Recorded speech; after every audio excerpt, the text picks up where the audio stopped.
வணக்கம். நான் டாக்டர் ராமநாதன் அர்ச்சுனா. இன்றைக்கு 2025ஆம் ஆண்டு ஏப்ரல் மாதம் 24ஆம் திகதி மாலை 3 மணி.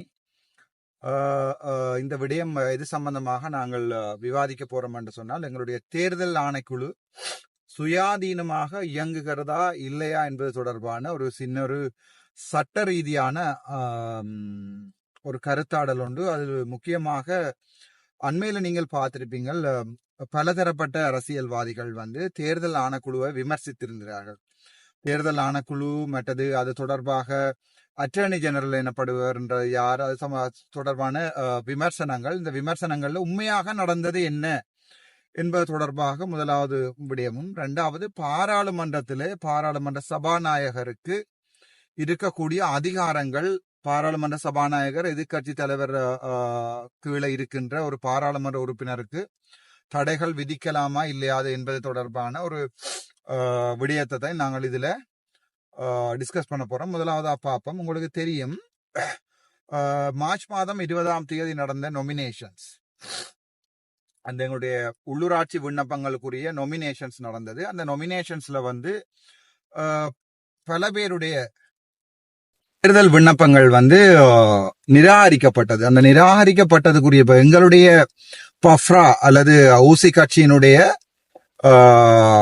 விண்ணப்பங்கள், நான் எனக்கு 11 விண்ணப்பங்கள் இங்கேயும், மற்றது மன்னாரில் 5 மன்னாரில் வவுனியாவில் 5 நிராகரிக்கப்பட்டு, கிளிநொச்சியில் 2 நிராகரிக்கப்பட்டு, அப்படி கிட்டத்தட்ட 17 சபைகள் நிராகரிக்கப்பட்டது. அண்மையில தான் நான் கேள்விப்பட்டேன், அதற்கு கட்டின காசுகள் தேர்தல் முடிய திருப்பி மீளளிப்பார்கள் என்று. அந்த வகையில அது எங்களுக்கு மறுபடியும் கட்சி நிதியாக நாங்கள் அந்த இதை எங்களுக்கு காசு தந்தவர்களிடம் கேட்டுவிட்டு அதற்கு பிறகு நாங்கள் அது சம்பந்தமாக டிசைட் பண்ணுவதாக இருக்கிறோம். நாங்கள் விடயத்துக்கு வருவோம். நிராகரிக்கப்பட்டமைக்குரிய பிரதானமான காரணம் நாங்கள் சமர்ப்பிக்கப்படுகின்ற விண்ணப்பங்கள்ல அத்தாட்சி பத்திரங்கள் மூலப்பிரதி சமர்ப்பிக்கப்படாமை என்கிறதுதான் முக்கியமான காரணமாக இருந்தது. அந்த மூலப்பிரதி என்று சொல்றது என்றால் ஒரிஜினல் ஒரிஜினல் காப்பி தான். அதை அவர்கள் நாங்கள் சமர்ப்பிக்கவில்லை. அதாவது அதை உறுதிப்படுத்தப்பட வேண்டியவர் பிறப்பு அத்தாட்சி, அதாவது மாவட்டத்துக்குரிய பிறப்பு அத்தாட்சி பதிவாளர் உறுதிப்படுத்தாமல் அந்த காப்பி ஒரிஜினல் என்பதை ஒரு நோட்டரி பப்ளிக் ஒரு ஆளோ அல்லது ஒரு ஜேபிஓ அட்டஸ்ட் பண்ணியிருந்தால், அதாவது உறுதிப்படுத்தியிருந்தால் அதை ஏற்றுக்கொள்ள மாட்டார்கள் என்றதுதான் அவர்களுடைய கருத்தாக இருந்தது. அதனால் தான் எங்களுடைய 5 சபைகள் யாழ்ப்பாணம் மாவட்டத்தில் முக்கியமாக நிராகரிக்கப்பட்டது. சோ நிராகரிக்கப்பட்ட அந்த 5 சபைகள் தொடர்பாக நாங்கள் 16ஆம் தேதி இந்த மாதம் வழக்குகளை போட்டிருந்த இந்த வழக்குகளை போட்டிருந்த அடிப்படையில அந்த வழக்குகள் 21ஆம் தேதி மேன்முறையீட்டு நீதிமன்றத்தில் எடுத்துக்கொள்ளப்பட்டது. உங்களுக்கு நன்றாகவே தெரியும். அப்போது அது சம்பந்தமான ஒரு வீடியோவை நான் போட்டிருக்கிறேன். ஆனால் அது சம்பந்தமான சட்ட விவாதங்களை நான் உங்களோட பகிர்ந்து கொள்ளவில்லை. அதுதான் உண்மை.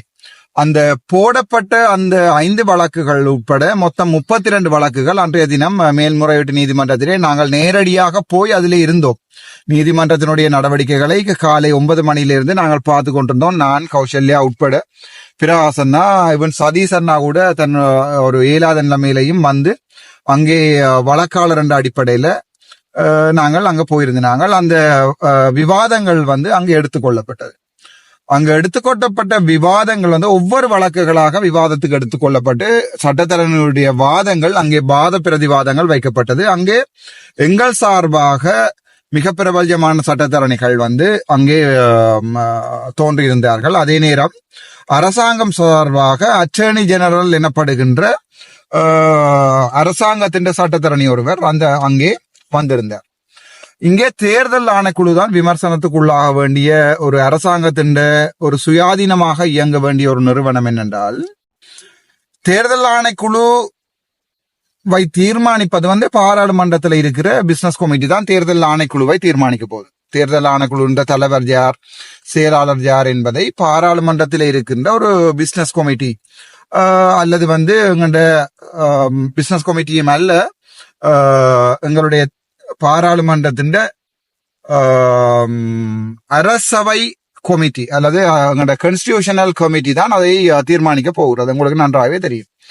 சோ தீர்மானிக்கப்பட்டு தெரிவு செய்யப்பட்ட தேர்தல் ஆணைக்குழு வந்து அரசாங்கத்துக்கோ அல்லது எதிர்கட்சிக்கோ அவர்களுடைய தேவைகளுக்கு கட்டுப்படாமல் ஒரு சுயாதீன போலீஸ் ஆணைக்குழு, சுயாதீன தேர்தல் ஆணைக்குழு அவ்வாறு சுயாதீனமாக இயங்க வேண்டும் என்பதுதான் சாதாரணமான அரசியல் அமைப்பின் எதிர்பார்ப்பு.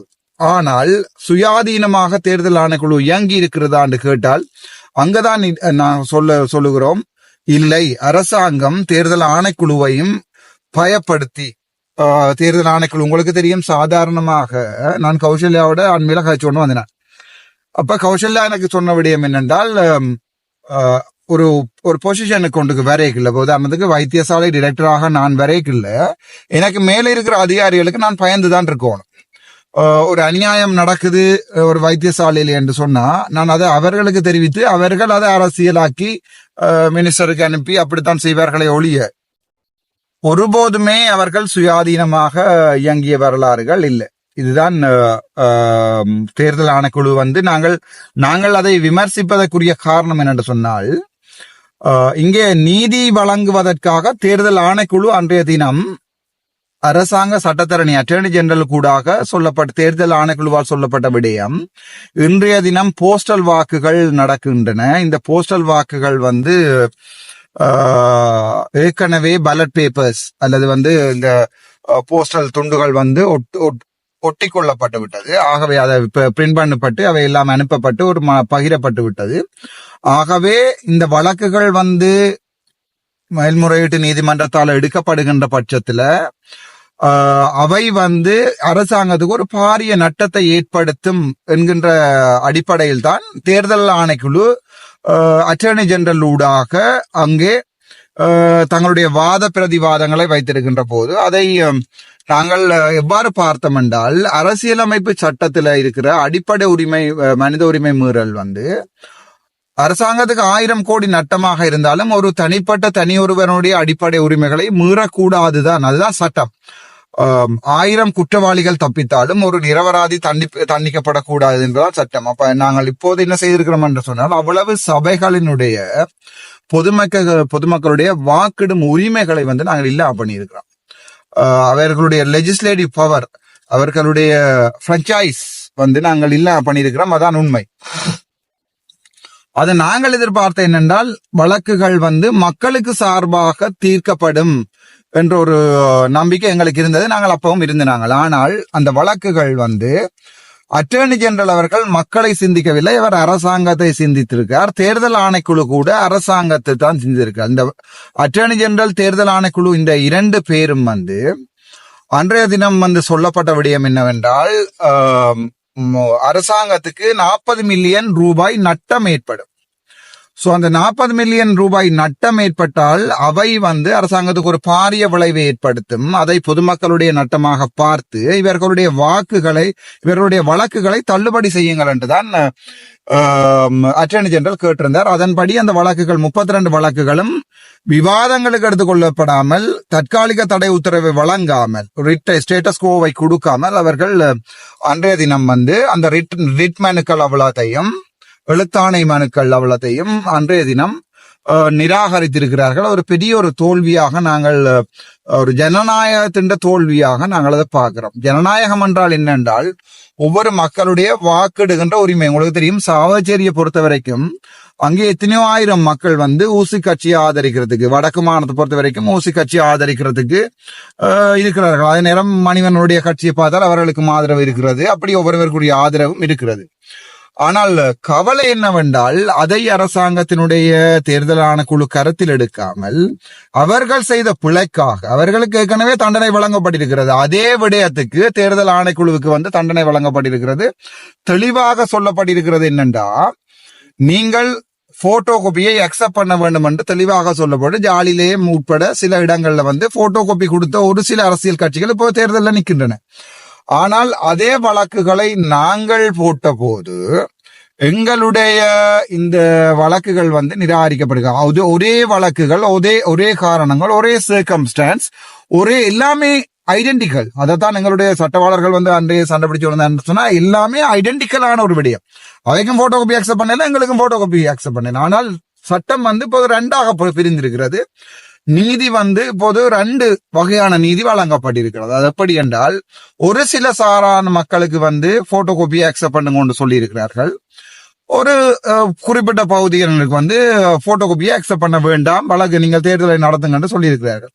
இது எவ்வாறு இருக்கிறது என்று சொன்னால், இந்த நாட்டில சட்டம் வந்து அரசாங்கத்தால இந்த சட்டம் நிர்வகிக்கப்படுகின்றதா என்ற ஒரு கேள்வியை வந்து எங்களுக்கு உட்படுத்தி இருக்கிறது. சோ இது சம்பந்தமாக நான் என்னுடைய சட்டத்தரணி அவர்களிடம் வினாவினேன். அப்போது என்னோட சட்டத்தரணி வந்து அது சில கருத்துக்களை சொல்லியிருந்தார். நான் அவாவிடே கேட்போம் நேரடியாக. இந்த தேர்தல் ஆணைக்குழுவினுடைய இந்த சேர்க்கை நடவடிக்கை தொடர்பாக அரசாங்கத்தின் ஜனநாயகத்தை புதைகுழியில் வைக்கின்ற இந்த 189 பேர் என்பது எங்களுடைய நாட்டிற்கு ஒரு மிகப்பெரிய சவாலாக வரப்போகிறார்கள். இப்ப எப்படி ஒரு 2019-2021 ஆண்டுகள்ல வந்து ஒரு ஜனாதிபதி மக்களால விரட்டி அடிக்கப்பட்டாரோ, அதே போன்று இந்த 189 பேரும் விரட்டி அடிக்கப்பட வேண்டிய காலம் இன்னொரு 1 or 2 இயர்ஸ்ல வரும். அதுக்குரிய எதிர்பார்ப்புகள் இருக்கிறது. ஆனால் நாங்கள் அதை விரும்பவில்லை. நான் அடிப்படையாக திரும்ப திரும்ப திரும்ப எங்களுடைய நாடு பங்களோத்துக்கு போவதை விரும்பவில்லை. இப்போது அரிசி இல்லை என்றால் நாய் சாப்பிடுகிறது என்றும், தேங்காய் இல்லை என்றால் குரங்கு சாப்பிடுகின்ற என்று சொன்ன அரசாங்க பாராளுமன்ற அமைச்சர்களை வைத்துக்கொண்டு ஒரு பொருளாதார கொள்கையை கட்டியெழுப்ப முடியுமா என்று கேட்டால், இப்போது கூட ஜனாதிபதி நினைச்சு கொண்டிருக்கிறார் தான் எப்பவுமே எதிர்கட்சியில் தான் இருக்கிறேன் என்று. அவர் நான் இருந்த கதிரையில் தான் பாராளுமன்றத்தில் முந்தில் இருந்தேன்னு சொன்னார்கள். அவர் நினைத்துக் கொண்டிருக்கிறார் தான் எதிர்கட்சியில் தான் இருக்கிறார். அவருடைய உரைகள் எப்படி இருக்கிறது என்று சொன்னால், வழக்குகள் பிரச்சனைகள் வந்தால் சிஐடிக்கு போய் முறையிடுங்கள், மற்றது இந்த பாராளுமன்றத்தில் கதைக்கின்ற விடயங்களை நாங்கள் பார்க்கும்போது இப்போதும் எதிர்கட்சியில் இருக்கின்ற பாராளுமன்ற உறுப்பினர் ஒருவர் எவ்வாறு உரையாற்றுவாரோ அவ்வாறு தான் பாராளுமன்றத்தில் உரையாற்றி கொண்டிருக்கிறார். சோ இது தொடர்பாக எங்களுடைய தங்கை கௌசல்யா சட்டத்திரணி அவர்களிடம் ஒரு சில கருத்துக்களை நாங்கள் பார்ப்போம். சோ இது தொடர்பாக அன்றைய தினம் வந்து எங்களுடைய சட்டத்தரணி உட்பட நாங்கள் 7 பேரும் 5 பேரும் மொத்தமாக 7 பேர் வந்து நீதிமன்றத்தில் இருந்தாங்க. சோ அந்த அன்றைய தினம் நடந்த இந்த விவாதங்கள் தொடர்பாக சட்டத்தரணி கௌசல்யா வந்து நினைக்கிறீர்கள், உங்களுடைய தனிப்பட்ட முதலாவது பாப்பம், இந்த தேர்தல் ஆணைக்குழு வந்து ஜனநாயகத்தை புதைத்திருக்கிறது என்றது என்னுடைய ஒரு அரசியல்வாதியினுடைய கருத்து. இது நீங்க ஒரு சட்டத்தரணியாக எவ்வாறு பாக்குறீங்க? உண்மையிலேயே இந்த தேர்தல் ஆணைக்குழு தேர்தல் சம்பந்தமான விஷயத்துல திட்ட தெளிவா உள்ளூராட்சி அதிகார சபை தேர்தல் எலெக்ஷன் ஆக்ட்லயே சொல்லி இருக்குது என்ன விதமா வந்து பர்த் சர்டிபிகேட் அக்செப்ட் பண்ணணும்ன்ற விஷயம் வந்து அந்த விடயங்கள் வந்து அதுல தெளிவா சொல்லப்பட்டிருக்குது.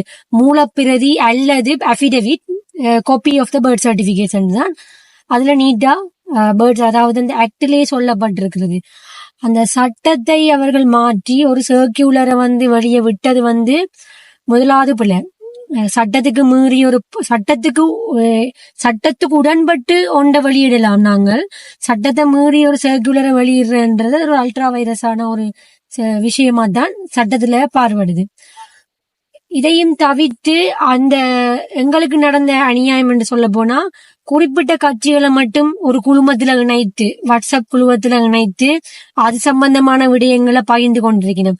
அது குறிப்பாக குறிப்பிட்ட கட்சியும் தமிழரசு கட்சி இந்த 2 கட்சிக்காக ஒரு குழுமம் என்றது வந்து ஒரு அநியாயமான விஷயம்.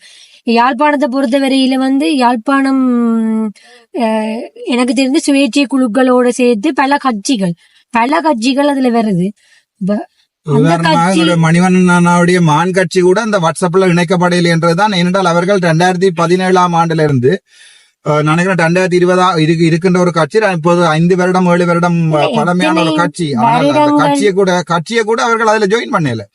அது ஒரு சட்டத்தரணி, பிரபலமான சட்டத்தரணி மணிவண்ணன் என்றவர். அப்ப நாங்கள் அவரை கூட அந்த கட்சியில கூட நிராகரித்திருக்கிறார்கள் என்றது வந்து இது ஒரு திட்டமிடப்பட்டு செய்யப்பட்ட வேலை. ஏனென்றால் மணிவண்ணன் வந்து இதுல வந்து இப்ப கட்சிகள் இணைக்கப்படாதது வந்து தவறாக இணைக்கப்படலன்னு கூட சொல்லலாம். ஏனென்றா ஒரு சில கட்சிகள் இணைக்காம இருந்தா பரவாயில்ல, 2 கட்சியை மட்டும் இணைத்து போட்டு மிச்சே அவ்வளவு கட்சியையும் வந்து விடுபட்டு சொல்றது ஒரு அப்பட்டமான பொய் என்றது. அந்த மார்ச் மாதம் 16ஆம் தேதி 20ஆம் தேதி நொமினேஷன் இருக்கே இல்ல, 16ஆம் தேதி இந்த சர்க்குலரை வெளியிட்டிருக்கணும்.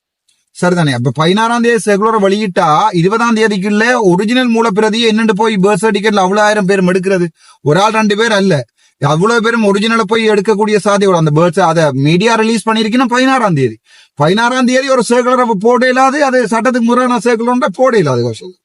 இல்ல, அப்படி சர்க்குலர் போட்டது பிள்ளை. அப்படி போட்டிருந்தாலும் அந்த சுயேட்சை குழு நாங்க வந்து கட்டுப்பணத்தை செலுத்தும் போது சுயேட்சை குழு தலைவராக இருக்கட்டும், கட்சியில தலைவர் செக்ரட்டரியா இருக்கட்டும், என்ன விடியம் வாட்ஸ்அப் நம்பர்ல இருந்து தொலைபேசி நம்பர்ல இருந்து எல்லாமே எடுத்துக்கொண்டு அப்ப அது சம்பந்தமான சர்க்குலர் வந்து வந்திருக்குன்னு சொல்லி எல்லா தலைவர்களுக்கும் பார்ட்டியில எல்லா செக்ரட்டரிக்கும் வந்து அறிவிச்சிருக்கணும். அப்ப அவங்க வந்து அந்த ஃபைல், அந்த எங்களுக்கு தந்த அந்த நாமினேஷன் ஃபைலுக்குள்ள இருந்த அந்த ஃபைலுக்குள்ள வந்து இந்த விஷயம் இல்ல, சர்க்குலர் இல்ல. அப்ப கூப்பிட்டு எங்களுக்கு இந்த சர்க்குலரை தந்திருக்கணும் எல்லாருக்கும். நிச்சயமா எல்லாருமே மாற்றி இருப்பினும் அந்த விஷயத்தை வந்து உட்பட்டு கொண்டு உள்ள எடுத்திருப்பினும். அப்ப அப்படி ஒரு விஷயம் நடக்கையில வாட்ஸ்அப் குழுமத்திலையும் எங்களுக்கு அங்களை வந்து இணைக்க இல்லைன்னு சொல்லிக்குள்ள இது அப்பட்டமா விளங்குது.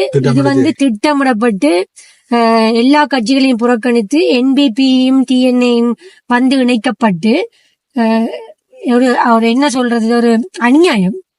என்னன்னு சொன்னால், வாக்களிக்கும் உரிமை ஒரு இலங்கையின் பிரஜையாக இருந்து கொண்டு வாக்கு கேட்கும் உரிமையும் ஒரு தேர்தல்ல நிக்கிறதுன்றது ஒரு அடிப்படை உரிமை. அடிப்படை உரிமையை வந்து மீறப்பட்டிருக்குது. அடிப்படை உரிமை திட்டமிட்ட ரீதியில இந்த சர்க்குலரை வந்து ஒரு மாதம் கழிச்சு போட்டிருந்தா கூட எல்லா கைக்கும் போயிருக்கு. 16ஆம் தேதி போட்டுட்டு 20ஆம் தேதி நாமினேஷன் அக்செப்ட் பண்றது. எங்களுக்கு நான் ஒரு சுயேட்சை குழு தலைவரா இருந்தேன். யாழ்ப்பாண மாநகர சபைக்கு எனக்கு ஒரு ஃபைல் தரப்பட்டது. அந்த ஃபைல்ல நாமினேஷன் லிஸ்ட், இந்த யாழ்ப்பாண மாநகர சபைக்கு ஆண் வேட்பாளர் எத்தனை, பெண் வேட்பாளர் எத்தனை, இளம் வேட்பாளர் எத்தனை என்ற விஷயங்களோட ஏனைய விஷயங்களும் உள்ளடக்கப்பட்ட ஒரு ஃபைல் இருந்தது. அப்ப நான் தெளிவா கேட்டேன், நாங்க யார்கிட்ட, யாழ்ப்பாண மாநகர சபை உதவி தேர்தல் ஆணையாளர்கிட்ட போய் கேட்டேன். யாழ் மாவட்டத்துக்குரிய நான் கேட்டேன். எங்களுக்கு அது முதல் தடவையான எலெக்ஷன்ன்றதால நான் எலெக்ஷன் ஆக்டுல வடிவ வாசிச்சுட்டேன். ஆனா என்ன இருந்தாலும் சில தவறுகள் வந்து எங்கேயாவது இடப்பட்டிருக்குமோன்னு போய் கேட்டேனாங்க. அப்ப அவர் எனக்கும் டாக்டருக்கும் வந்து விளங்கப்படுத்தின விஷயம் வந்து, இந்த சர்க்குலர்ல சொல்லப்படாத விஷயத்தால நாங்க ரிஜெக்ட் பண்ண மாட்டோம் என்ற விடயத்தை வந்து வடிவா சொல்றீங்க. அதுலயும் அந்த பர்த் சர்டிபிகேட் விஷயம் வந்து வளமையா உலகாலமே நடைபெறாத ஒரு விஷயம். புதுசா இந்த என்பிபி வந்த பிறகு ஒரு சர்க்குலர் உண்டு, ஆக்டையும் தாண்டின ஒரு சர்க்குலர் வந்து வெளியிடப்பட்டது. அப்ப நாங்க அந்த உதவி தேர்தல் ஆணையாட்ட நீட் எங்களுக்கு ஒரு முதலாவது தேர்தல் என்றபடியால ஏதாவது கதைச்சு ஒவ்வொரு விடயங்களையும் கேட்டு வந்து நாங்கள் அப்ப கூட உதவி தேர்தல் ஆணையாளர் ஒரிஜினல் பர்த் சர்டிபிகேட் வேணும்ன்ற அந்த சர்க்குலர் எங்களுக்கு தெரியல. அது வந்து ஒரு ஃபைலுக்குள்ள இல்ல, அந்த ஃபைலுக்குள்ள அந்த ஃபர்ஸ்ட் லிஸ்ட்ல வந்து அதுல இல்ல. அந்த லிஸ்டுக்குள்ள ரிஜெக்ட் பண்றதுக்கு டிஸ்குவாலிபிகேஷனுக்கான அந்த விஷயங்கள் வந்து இல்ல. இதெல்லாம் பிறகுதான் இது நடந்தது. இது அடிப்படையாகவே மனித அடிப்படை உரிமை. அதாவது இலங்கையின் அரசியல் தேர்தல்ல தோக்குறது கௌசல்யா, தேர்தல்ல தோத்தா அது மக்களுடைய ஆணை. தேர்தலுக்கே போக விடாம ஒரு ஒரு ஒரு திட்டமிட்ட ரீதியில செய்யறன்றது வந்து ஒரு ஜனநாயகத்தை புத ஒரு அரசாங்கம் தான் பயப்படையில என்றால், ஒரு சுயாதீன பாராளுமன்ற உறுப்பினருக்கு, சுயேட்சை குழு பாராளுமன்ற உறுப்பினருக்கு பயந்து ஒரு அரசாங்கம் வந்து இப்படி ஒரு திட்டமிட்ட ரீதியில வந்து செய்திருக்கேன்னு சொன்னா உங்களுக்கே தெரியும். முதல் நான் இதே இப்படி விமர்சிக்கிறேன், அது சரியோ பிள்ளையோ தெரியல. முதல் போடப்பட்ட பர்த் சர்டிபிகேட் எல்லாம் அக்செப்ட் பண்ணிருக்கணும். பர்த் சர்டிபிகேட் வழக்குகள் எல்லாம் கூட இவர்கள் யாரு தேர்தல் ஆணைக்குழு போய் அக்செப்ட் பண்ணி இருக்குது நீதிமன்றத்துல. தாங்கள் செய்தது பிழைதான், ஆகவே தாங்கள் மறுபடியும் பலட் சீட்டை பிரிண்ட் பண்றோம்னு சொல்லி அப்ப ராமநாத் அர்ஜுனாண்ட ஊசி கட்சி வந்து அந்த வழக்குகளுக்குள்ள இல்ல, அதை வடிவா விளங்கிக் கொள்ளுங்க.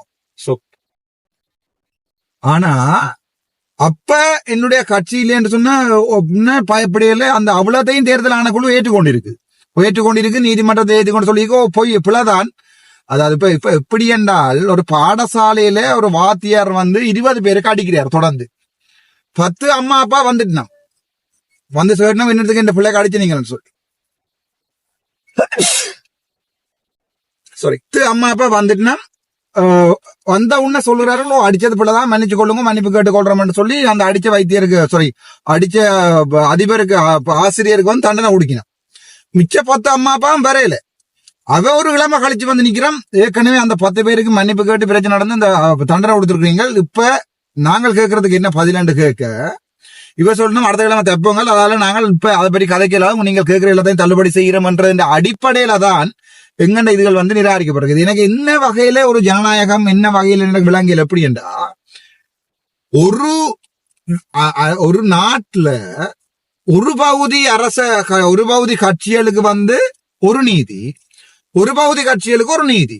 அந்த நீதி வழங்கப்பட்ட இந்த அடிப்படை என்னண்டா மக்கள் பாதிக்கப்படுகிறார்கள், ஆகவே நீதி இப்படி வழங்கப்படுகிறது என்றால் தேர்தல்கள் திணைக்களம் பிழை விட்டிருக்கிற என்றதை வந்து முதலாவது வழக்குகள்ல வந்து அவர்கள் ஏற்றுக்கொண்டிருக்கிறார்கள். ஏற்றுக்கொண்டுதான் நீதிமன்றம் என்ன சொல்லி இருக்கு, நீங்க செஞ்சது பிழை, ஆகவே இவர்களுக்கு நீங்க என்னத்தை கொடுக்கணும், திருப்பி நாமினேஷனை அக்செப்ட் பண்ணணும் என்று சொல்லி அவர்களுக்கு ஒரு ஜனநாயகத்தை கொடுத்திருக்காங்க. அப்ப அதே காரணங்களுக்காக நிராகரிக்கப்பட்ட மற்ற வளர்ச்சிகள் எல்லாத்தையும் அந்த தீர்ப்பு வந்த அந்த நாட்கள்ல 10, 11ஆம் தேதியோ 6, 7ஆம் தேதியல்ல மார்ச் மாதம் அப்பவே முழு பேரையும் அக்செப்ட் பண்ணிருக்கணும். மீன் ஒரு நீதிமன்றம் சொல்லுது ஒரு ஸ்காலர்ஷிப் எக்ஸாம் பிள்ளையண்டா ஒரு பக்கம் ஸ்கூல்ல ஒரு டிஸ்ட்ரிக்ட் எடுத்து பார்ப்போம். ஒரு ஸ்காலர்ஷிப் எக்ஸாம்ல ஒரு டிஸ்ட்ரிக்ட் போய் வழக்கு போடுது, இந்த ஸ்காலர்ஷிப் எக்ஸாம் வந்து வச்சது பிள்ளையண்டேக்க நீதிமன்றம் சொல்லுது வச்சது பிள்ளையண்டா அதை நாடு ஃபுல்லா கேன்சல் பண்ணணும். அந்த டிஸ்ட்ரிக்டுக்கு மட்டும் நாங்க கேன்சல் பண்ணே இல்லாது எல்லா டிஸ்ட்ரிக்டும் வந்து தனித்தனியா வழக்கு போடணும் எப்படி எதிர்பார்க்கிறது? ஒரு சாதாரணமா ஒரு மேன்முறையீட்டு நீதிமன்றத்துல ஒரு வழக்க பதிவு செய்யறேன்டா 15-20 லட்சம் ரூபாய் காசு வேணும். எங்களுக்கு இந்த முறை மொத்தமாக கிட்டத்தட்ட 13-14 லட்சம் ரூபாய் செலவாயிருக்கு இந்த வழக்குகள் 5க்கும் போடுறது. அது ஏன் அவ்வளவு ஒரு வழக்குக்கு 3 லட்சம் ரூபாய் அவரேஜா போயிருக்குன்னு சொன்னா காரணம் ஏற்கனவே தீர்ப்பு வழங்கப்பட்டிருக்கு. ஐயா இது தீர்ப்பு வழங்கப்பட்டிருக்கு சொல்ற ஒரு விஷயத்துக்காக ஒரு ட்ரையலுக்கு போகாதுன்றதுக்கு அடிப்படையில தான் எங்களுடைய சட்டவாளர்கள் வந்து முதல் 6 லட்சம், ஒரு 1 லட்சம், ஒரு 60,000 ரூபாய், திருப்பியும் ஒரு 130, திருப்பி இன்னொரு 5 லட்சம், அப்படி அவர்கள் ஒவ்வொரு லிமிட்டட் ஒவ்வொரு செக்ஷனா அந்த ஃபீஸை எடுத்திருந்தாங்க. அதுவும் நாங்கள் ஒரு சுயேட்சை குழு, எங்களுக்கு அரசியல் கட்சியின் பின்புலம் இல்லை என்று கெஞ்சி கூத்தாடி எங்களுக்கு அவ்வளவு அந்த காசு இல்லை இந்த காசு இல்லைன்னு சொல்லி அவர்களாக ஏற்றுக்கொண்டு அந்த சட்டவாளர்களே எங்களுடைய நிலைமையை விளங்கி கொண்டுதான் அந்த வழக்குகளை குறைஞ்ச செலவுல செய்தார்னு சொல்லி செய்து வந்திருக்கிறார். இப்ப எனக்கு அது விளங்கல என்னென்றால் ஒரு நாட்டுல 2 சட்டம் 2 பகுதியாக நீதி வழங்கப்படுகிறது. இந்த தேர்தல் ஆணைக்குழு செய்த இந்த ஒரு நெறித்தனமான வேலை என்ன பொறுத்த வரைக்கும் தேர்தல் ஆணைக்குழு செய்திருக்கிறன்றது வந்து அரசாங்கத்தின் வந்து திட்டமிட்டு அரசாங்கத்தின் இன்ஸ்ட்ரக்ஷன்ல தான் இந்த தேர்தல் ஆணைக்குழு இயங்கி இருக்கின்றதா என்னுடைய தனிப்பட்ட இது. தேர்தல் ஆணைக்குழு சுயாதீனமா இயங்கி இருந்தா அப்பதான் என்னோட கேட்டுச்சுன்னா நீங்க எல்லாம் கேட்டு நினைக்கிறேன் இல்ல அவங்க வந்து மேல் பதவியில இருக்கிறார்கள், அரசாங்கம் சொல்றதை கேட்டுதானே டாக்டர் செய்ய வேணுமெண்டா. நானும் ஒரு பதவியில இருந்தேன் சாவச்சேரி வைத்தியசாலையில. சாதாரணமா 119 பேர் எக்ஸாம் எடுத்து அதுல 25 பேர் தான் செலக்ட் ஆகி 4 பேர் போய் ஒரு டிரெக்டர் போஸ்ட் எடுத்திருந்தேன். ஆனா நான் அங்க பாக்கல ரணிலுடைய அரசாங்கத்தின் செக்ரட்டரி பாலித மைவால சொல்றதை நான் செய்யணும்னு நான் எதிர்பார்க்கல. நான் அங்க நின்றா நீங்க என்னதான் செஞ்சாலும் கதிரையா போட்டு ஹாஸ்பிட்டலுக்கு நடுவில் இருந்து நான் என்னதான் செஞ்சாலும் பிடிச்சி அரெஸ்ட் பண்ணினாலும் அல்லது அவ்வளவு சனம் திரண்டு நிக்கையும் சனத்துக்காண்டி நான் நிக்கணும் தான் நின்று நானே ஒழிய என்னுடைய பதவி பாதுகாக்கப்படணும், என்னுடைய MBBS படிப்பு பாதுகாக்கப்படணும், என்னுடைய டாக்டர் எதிர்காலம் டிரெக்டர் எதிர்காலம் எல்லாம் பாதுகாக்கப்படணும் நான் யோசிக்கிறேன். ஒருத்தண்ட எதிர்காலம் அளிக்கப்பட்டாலும் அங்கே மக்களுக்கான நியாயம் வந்து போராடுறோம், நாங்கள் வந்து போராடி நெய்கிறோம். எனக்கு இது சரியான கவலை. இது சம்பந்தமா நீங்கள் அன்றைய தினம் நாங்கள் வெளியால வரைக்கும் சரியா கவலைப்பட்டுனாங்க. உங்களுக்கு தெரியும், சரியா கவலைப்பட்டு சரியா போரி பண்ணினாங்க. ஒரு சில பெரும் ஒரு ஃபேமஸான சட்டத்திறனிகள் கூட அன்றைய தினம் ஒன்றையுமே கதைக்காம போயிருந்தார்கள். அது முடிய அன்றைய தினம் வந்திருந்த அன்று வாதிட்ட சட்டத்தரணிகள் கூட அவர்களுடைய முகம் வந்து சரியான இறுக்கமாக இருந்தது. நீங்க பார்த்திருப்பீங்க. ஏன்னா தேர்தல் ஆணைக்குழு திட்டமிட்ட ரீதியில எங்களுக்கு சொல்லுது 16ஆம் தேதி போட்ட வழக்கை எல்லா வழக்கையும் 21ஆம் தேதியில நாங்கள் வந்து அதுக்குரிய முடிவு தாரம் என்று சொல்லி அது நார்மலா எல்லா சட்டத்தரணிகளுக்குமே ஒரு டிசப்பாயின்ட் தான். ஏனென்றா ஒரு சட்டம் ஒரு ஜட்ஜ்மெண்ட் வந்தா அந்த ஜட்ஜ்மெண்ட் அதே பாதிக்கப்பட்ட எல்லாருக்குமே சிமிலரா இருக்கிற எல்லாருக்கும் பொருந்தோணும். அதுதான் எங்களோட ரூல் ஆஃப் லா. அதுதான் நார்மலான சாதாரணமான சட்டம். பாதிக்கப்பட்ட ஒரு ஃபேக்டரியில பாதிக்கப்பட்ட பர்த் சர்டிபிகேட் கொடுத்த JP சர்டிபிகேட் நோட்டரி சர்டிஃபை பண்ண சர்டிபிகேட் அக்செப்ட் பண்ணுங்கன்றது வழக்கு போட்ட ஆக்களுக்கும் வழக்கு போடாம பாதிக்கப்பட்ட ஆக்களுக்கும் அது அப்ளிகபிள் ஆக வேண்டிய உண்டு.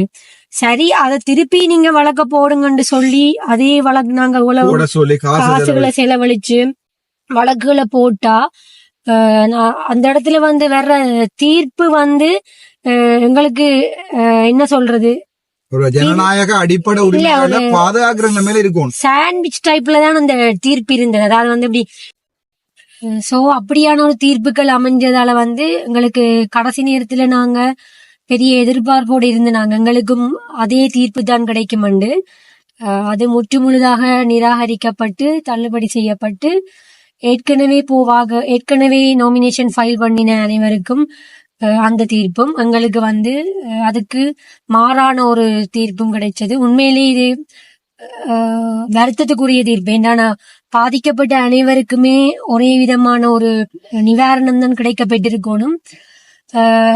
சில விடயங்களால காலதாமதங்கள், தேர்தல் ஆணைக்குழு உண்ட சில பல என்னன்னு சொல்றது உட்பூசல்கள்னு சொல்லலாம், பல காரணங்களால வந்து தேர்தல் ஆணைக்குழு எடுத்த பிழையான விடயங்களால வந்து பொதுமக்கள் பாதிக்கப்பட்டிருக்காரு. அவர்கள் தான் எங்களுடைய கன்சர்ன் முழுக்க தேர்தல் ஆணைக்குழு ஜனநாயகத்தை வந்து அரசாங்கத்தோட சேர்ந்து எரிச்சிட்டு எங்களுடைய கருத்தை ஒழிய நீதிமன்றத்தை வந்து நாங்கள் அவருடைய தீர்ப்பை வந்து நாங்கள் மதிக்கிறோம். நீதிமன்றத்தை மதிக்கிறதுல சம்பந்தமாக எந்த சந்தேகமும் இல்லை. சரி, அது சம்பந்தமாக மணிவண்ணன் அவர்களும் சில கருத்துக்களை சொல்லி இருக்கிறார் சட்டத்தரணியாக. அவை நான் உங்களுடைய கருத்தையும் சட்டத்தரணியாக இதுல கேட்டுக்கொண்டு நான்